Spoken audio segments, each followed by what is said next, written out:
Shalom Jemaat GBI Jerusalem, Alkitab suara hari ini terdapat dalam Daniel pasal 1-3. Daniel pasal 1. Pada tahun yang ketiga pemerintahan Yoyakim, Raja Yehuda, datanglah Nabukadnezar, Raja Babel, ke Yerusalem lalu mengepung kota itu. Tuhan menyerahkan Yoyakim, Raja Yehuda, dan sebagian dari perkakas-perkakas di rumah Allah ke dalam tangannya. Semuanya itu dibawanya ke tanah Sinear, ke dalam rumah dewanya.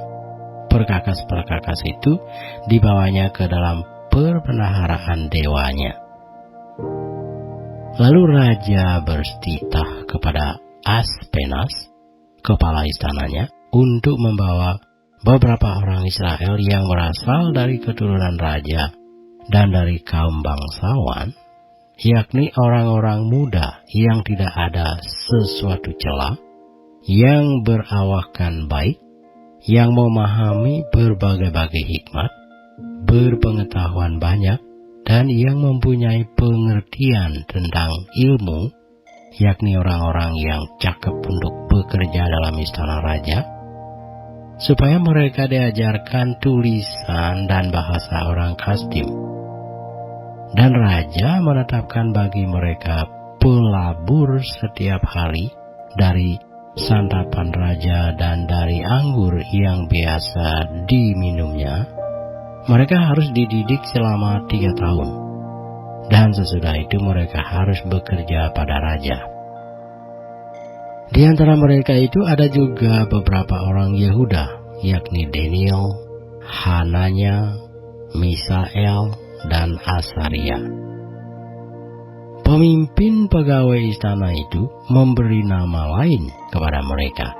Daniel dinamainya Belteshazzar, Hananya dinamainya Shadrach, Misael dinamainya Mesak, dan Asaria dinamainya Abednego. Daniel berketetapan untuk tidak menajiskan dirinya dengan santapan raja dan dengan anggur yang biasa diminum raja. Dimintanyalah kepada pemimpin pegawai istana itu supaya ia tak usah menajiskan dirinya. Maka Allah mengaruniakan kepada Daniel kasih dan sayang dari pemimpin pegawai istana itu. Tetapi berkatalah pemimpin pegawai istana itu kepada Daniel, "Aku takut kalau tuanku raja yang telah menetapkan makanan dan minumanmu berpendapat bahwa kamu kelihatan kurang sehat daripada orang-orang muda lain yang sebaya dengan kamu, sehingga karena kamu aku dianggap bersalah oleh raja." Kemudian berkatalah Daniel kepada penyenang yang telah diangkat oleh pemimpin pegawai istana untuk mengawasi Daniel, Hananya, Misael, dan Asaria, "Adakanlah percobaan dengan hamba-hambamu ini selama 10 hari dan biarlah kami diberikan sayur untuk dimakan dan air untuk diminum. Sesudah itu bandingkanlah perawakan kami dengan perawakan orang-orang muda yang makan dari santapan raja. Kemudian perlakukanlah hamba-hambamu ini sesuai dengan pendapatmu." Didengarkannyalah permintaan mereka itu, lalu diadakanlah percobaan dengan mereka selama 10 hari. Setelah lewat 10 hari, ternyata perawakan mereka lebih baik dan mereka kelihatan lebih gemuk daripada semua orang muda yang telah makan dari santapan raja. Kemudian penyenang itu selalu mengambil makanan mereka dan anggur yang harus mereka minum, lalu memberikan sayur kepada mereka. Kepada keempat orang muda itu Allah memberikan pengetahuan dan kepandaian tentang berbagai-bagai tulisan dan hikmat. Sedang Daniel juga mempunyai pengertian tentang berbagai-bagai penglihatan dan mimpi. Setelah lewat waktu yang ditetapkan raja bahwa mereka sekalian harus dibawa menghadap, maka dibawalah mereka oleh pemimpin pegawai istana itu ke hadapan Nabukadnezar. Raja bercakap-cakap dengan mereka, dan di antara mereka sekalian itu tidak didapati yang setara dengan Daniel, Hananya, Misael, dan Azaria. Maka bekerjalah mereka itu pada raja. Dalam tiap-tiap hal yang memerlukan kebijaksanaan dan pengertian yang ditanyakan raja kepada mereka, didapatinya bahwa mereka 10 kali lebih cerdas daripada semua orang berilmu dan semua ahli jampi di seluruh kerajaannya. Daniel ada di sana sampai tahun pertama pemerintahan Koresi. Daniel pasal 2. Pada tahun yang kedua pemerintahan Nebukadnezar, bermimpilah Nebukadnezar. Karena itu hatinya gelisah dan ia tidak dapat tidur. Lalu raja menyuruh memanggil orang-orang berilmu, ahli jampi, ahli sihir, dan para kasdim untuk menerangkan kepadanya tentang mimpinya itu. Maka datanglah mereka dan berdiri di hadapan raja. Kata raja kepada mereka, "Aku bermimpi dan hatiku gelisah karena ingin mengetahui mimpi itu." Lalu berkatalah para kasdim itu kepada raja dalam bahasa Aram, "Ya raja, kekalah hidupmu.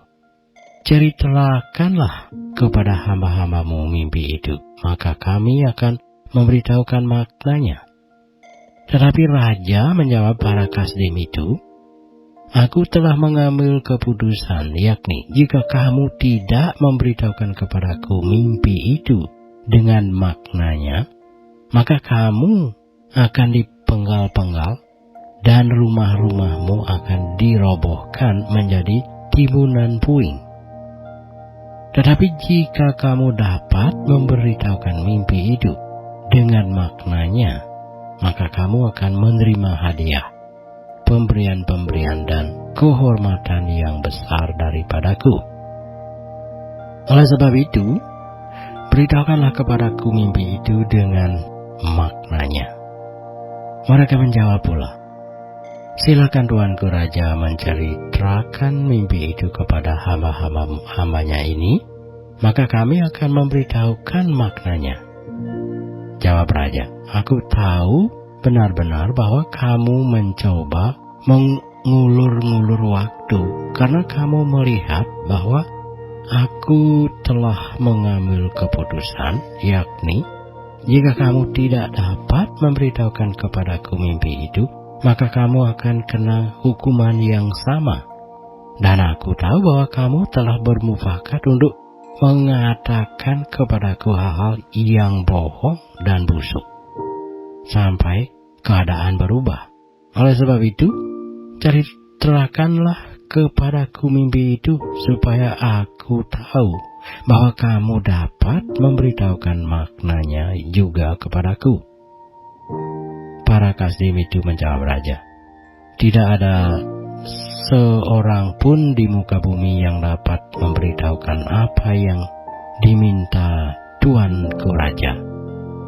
Dan tidak pernah seorang raja, bagaimanapun agungnya dan besar kuasanya, telah meminta hal sedemikian dari seorang berilmu atau seorang ahli jampi atau seorang kasdim. Apa yang diminta tuanku raja adalah terlalu berat, dan tidak ada seorang pun yang dapat memberitahukannya kepada tuanku raja, selain dari dewa-dewa yang tidak berdiam di antara manusia." Maka raja menjadi sangat geram dan murka karena hal itu.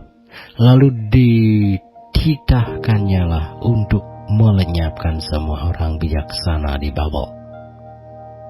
Ketika titah dikeluarkan supaya orang-orang bijaksana dibunuh, maka Daniel dan teman-temannya pun terancam akan dibunuh. Lalu berkatalah Daniel dengan cerdik dan bijaksana kepada Aryok, pemimpin pengawal raja yang telah pergi untuk membunuh orang-orang bijaksana di Babel itu. Katanya kepada Aryok, pembesar raja itu, "Mengapa titah yang begitu keras ini dikeluarkan oleh raja?" Lalu Aryok memberitahukan hal itu kepada Daniel. Maka Daniel menghadap raja dan meminta kepadanya supaya ia diberi waktu untuk memberitahukan makna itu kepada raja. Kemudian pulanglah Daniel dan memberitahukan hal itu kepada Hananya, Misael, dan Asaria, teman-temannya, dengan maksud supaya mereka memohon kasih sayang kepada Allah semesta langit mengenai rahasia itu, supaya Daniel dan teman-temannya jangan dilenyapkan bersama-sama orang-orang bijaksana yang lain di Babel. Maka rahasia itu disingkapkan kepada Daniel dalam suatu penglihatan malam. Lalu Daniel memuji Allah semesta langit. Berkatalah Daniel, "Terpujilah nama Allah dari selama-lamanya sampai selama-lamanya. Sebab daripada Dialah hikmat dan kekuatan. Dia mengubah saat dan waktu. Dia memecat raja dan mengangkat raja. Dia memberi hikmat kepada orang bijaksana dan pengetahuan kepada orang yang berpengertian. Dialah yang menyingkapkan hal-hal yang tidak terduga dan yang tersembunyi. Dia tahu apa yang ada di dalam gelap dan terang ada padanya.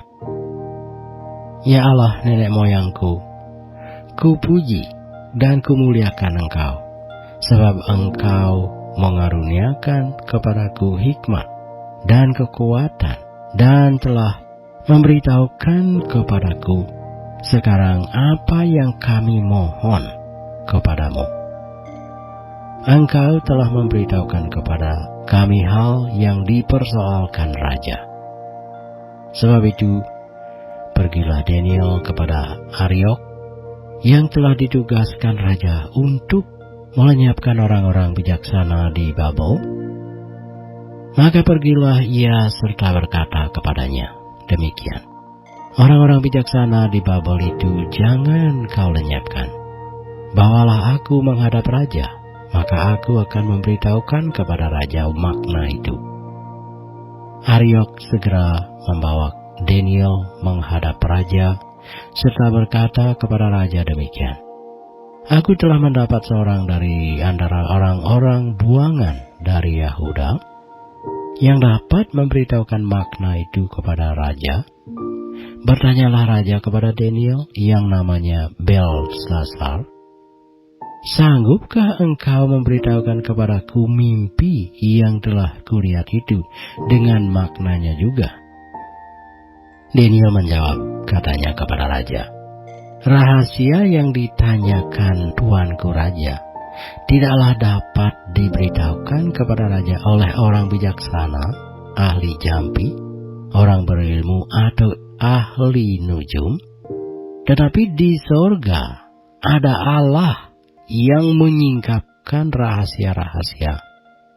Ia telah memberitahukan kepada tuanku raja Nabukadnezar apa yang akan terjadi pada hari-hari yang akan datang. Mimpi dan penglihatan-penglihatan yang tuanku lihat di tempat tidur ialah ini.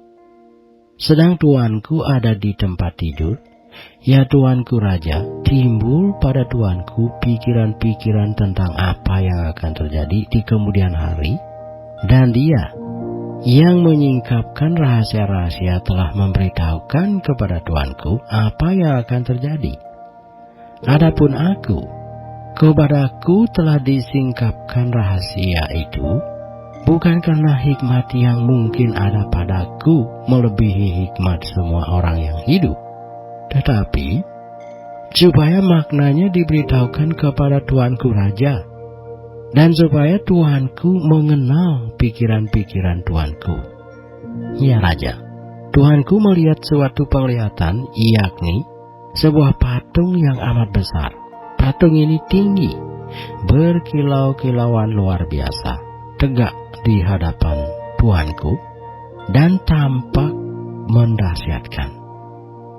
Adapun patung itu, kepalanya dari emas 2, dada dan lengannya dari perak, perut dan pinggangnya dari tembaga, sedang pahanya dari besi, dengan kakinya sebagian dari besi dan sebagian lagi dari tanah liat.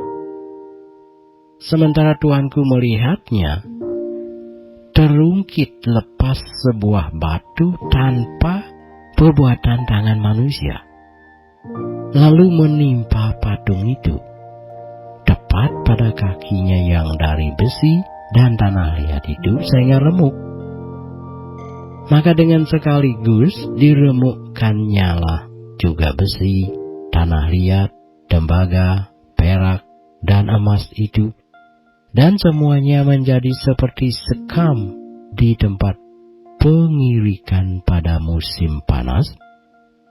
Lalu angin menghembuskannya, sehingga tidak ada bekas-bekasnya yang ditemukan. Tetapi batu yang menimpa patung itu menjadi gunung besar yang memenuhi seluruh bumi. Itulah mimpi Tuanku. Dan sekarang maknanya akan kami katakan kepada Tuanku Raja.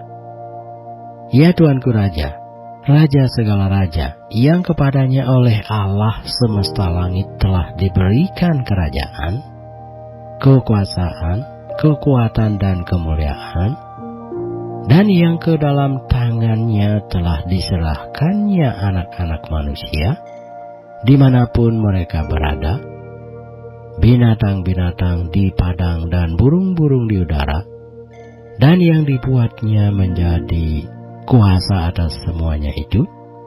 Tuankulah kepala yang dari emas itu. Tetapi sesudah Tuanku akan muncul suatu kerajaan lain yang kurang besar dari kerajaan Tuanku, kemudian suatu kerajaan lagi, yakni yang ketiga dari tembaga, yang akan berkuasa atas seluruh bumi. Sesudah itu akan ada suatu kerajaan yang keempat, yang keras seperti besi, tepat seperti besi, yang meremukkan dan menghancurkan segala sesuatu, dan seperti besi yang menghancur luluhkan, maka kerajaan ini akan meremukkan dan menghancur luluhkan semuanya. Dan seperti Tuanku lihat, kaki dan jari-jarinya sebagian dari tanah liat, tukang periuk, dan sebagian lagi dari besi, itu berarti bahwa kerajaan itu terbagi. Memang kerajaan itu juga keras seperti besi, sesuai dengan yang Tuanku lihat, besi itu bercampur dengan tanah liat. Tetapi sebagaimana jari-jari kaki itu sebagian dari besi dan sebagian lagi dari tanah liat, demikianlah kerajaan itu akan menjadi keras sebagian dan rapuh sebagian. Seperti Tuanku lihat besi bercampur dengan tanah liat, itu berarti mereka akan bercampur oleh perkawinan, tetapi tidak akan merupakan satu kesatuan, seperti besi tidak dapat bercampur dengan tanah liat. Tetapi pada zaman raja-raja, Allah semesta langit akan mendirikan suatu kerajaan yang tidak akan binasa sampai selama-lamanya, dan kekuasaan tidak akan beralih lagi kepada bangsa lain. Kerajaan itu akan meremukkan segala kerajaan dan menghabisinya, tetapi kerajaan itu sendiri akan tetap untuk selama-lamanya. Tepat seperti yang Tuanku lihat, bahwa tanpa perbuatan tangan manusia, sebuah batu terungkit lepas dari gunung dan meremukkan besi, tembaga, tanah liat, perak, dan emas itu. Allah yang Maha Besar telah memberitahukan kepada Tuanku Raja apa yang akan terjadi di kemudian hari. Mimpi itu adalah benar dan maknanya dapat dipercayai. Lalu sujudlah Raja Nabukadnezar serta menyembah Daniel. Juga dititahkannya mempersembahkan korban dan bau-bauan kepadanya. Berkatalah Raja kepada Daniel, "Sesungguhnya lah Allahmu itu Allah yang mengatasi segala Allah dan yang berkuasa atas segala raja, dan yang menyingkapkan rahasia-rahasia, sebab engkau telah dapat menyingkapkan rahasia itu." Lalu Raja memuliakan Daniel. Dianugerahinya lah dengan banyak pemberian yang besar, dan dibuatnya dia menjadi penguasa atas seluruh wilayah Babel, dan menjadi kepala semua orang bijaksana di Babel. Atas permintaan Daniel, Raja menyerahkan pemerintahan wilayah Babel itu kepada Sadrak, Mesak, dan Abednego, sedang Daniel sendiri tinggal di istana raja. Daniel pasal 3. Raja Nabukadnezar membuat sebuah patung emas yang tingginya 60 hasta dan lebarnya 6 hasta, yang didirikannya di dataran Dura di wilayah Babel. Lalu Raja Nabukadnezar menyuruh orang mengumpulkan para wakil raja, para penguasa, para bupati, para penasehat negara, para bendahara, para hakim, para ahli hukum, dan semua kepala daerah untuk menghadiri pentahbisan patung yang telah didirikannya itu. Lalu berkumpullah para wakil raja, para penguasa, para bupati, para penasihat negara, para bendahara, para hakim, para ahli hukum, dan semua kepala daerah untuk menghadiri pentahbisan patung yang telah didirikan Raja Nabukadnezar itu.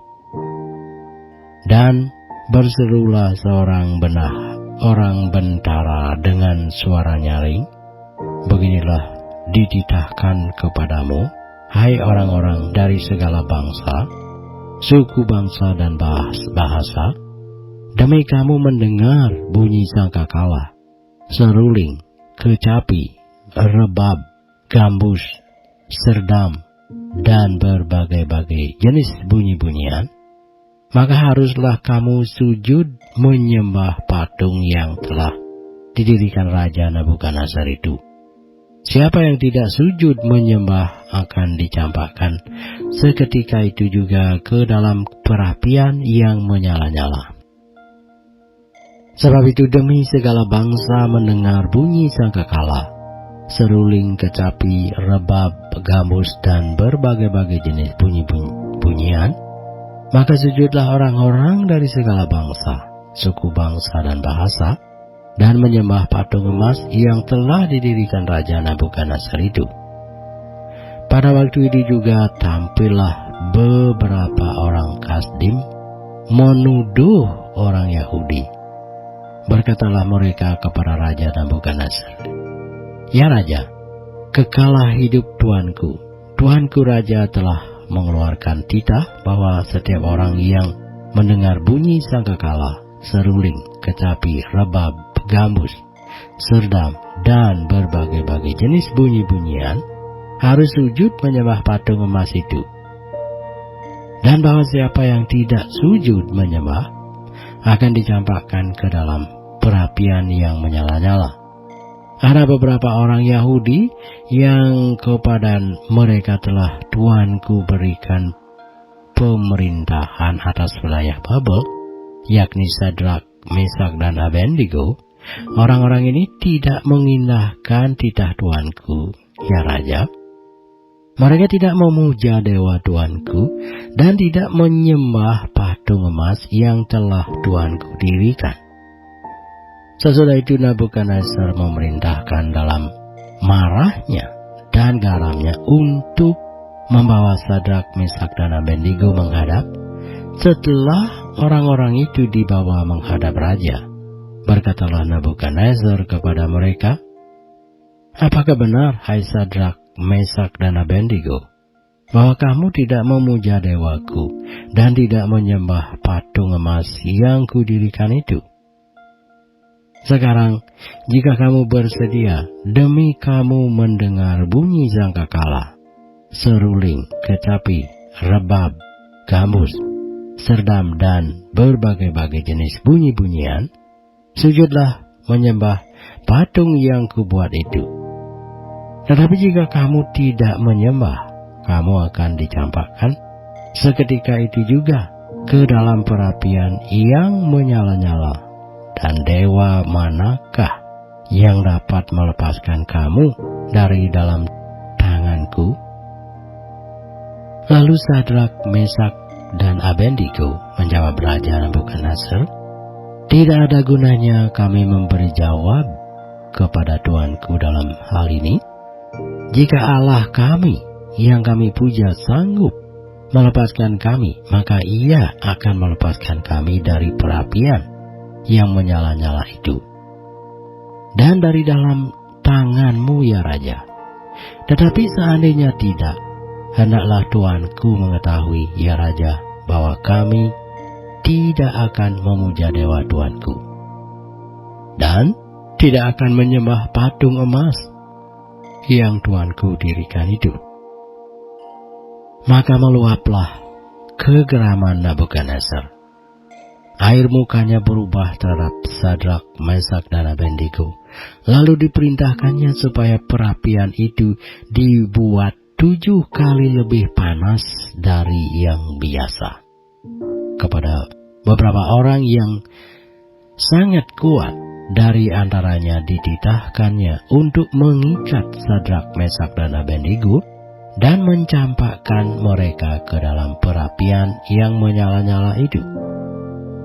Lalu diikatlah ketiga orang itu dengan jubah, celana, topi, dan pakaian-pakaian mereka yang lain, dan dicampakkan ke dalam perapian yang menyala-nyala. Karena titah raja itu keras, dipanaskanlah perapian itu dengan luar biasa, sehingga nyala api itu membakar mati orang-orang yang mengangkat Sadrak, Mesak, dan Abednego itu ke atas. Tetapi ketiga orang itu, yakni Sadrak, Mesak, dan Abednego, jatuh ke dalam perapian yang menyala-nyala itu dengan terikat. Kemudian terkejutlah Raja Nabukadnezar, lalu bangun dengan segera. Berkatalah ia kepada para menterinya, "Bukankah 3 orang yang telah kita campakkan dengan terikat ke dalam api itu?" Jawab mereka kepada raja, "Benar ya Raja." Katanya, "Tetapi ada 4 orang kulihat berjalan-jalan dengan bebas di tengah-tengah api itu. Mereka tidak terluka, dan yang keempat itu rupanya seperti anak dewa." Lalu Nabukadnezar mendekati pintu perapian yang bernyala-nyala itu. Berkatalah ia, "Sadrak, Mesak, dan Abednego, hamba-hamba Allah yang maha tinggi, keluarlah dan datanglah kemari." Lalu keluarlah Sadrak, Mesak, dan Abednego dari api itu, dan para wakil raja, para penguasa, para bupati, dan para menteri raja datang berkumpul. Mereka melihat bahwa tubuh orang-orang ini tidak mempan oleh api itu, bahwa rambut di kepala mereka tidak hangus, jubah mereka tidak berubah apa-apa, bahkan bau kebakaran pun tidak ada pada mereka. Berkatalah Nabukadnezar, "Terpujilah Allahnya Sadrak, Mesak, dan Abednego. Ia telah mengutus malaikatnya dan melepaskan hamba-hambanya yang telah menaruh percaya kepadanya dan melanggar titah raja, dan yang menyerahkan tubuh mereka, karena mereka tidak mau memuja dan menyembah Allah manapun kecuali Allah mereka. Sebab itu aku mengeluarkan perintah bahwa setiap orang dari bangsa, suku, bangsa, atau bahasa manapun, ia yang mengucapkan penghinaan terhadap Allahnya Sadrak, Mesak, dan Abednego akan dipenggal-penggal, dan rumahnya akan dirobohkan menjadi timbunan puing, karena tidak ada Allah lain yang dapat melepaskan secara demikian itu. Lalu raja memberikan kedudukan tinggi kepada Sadrak, Mesak, dan Abednego di wilayah Babel.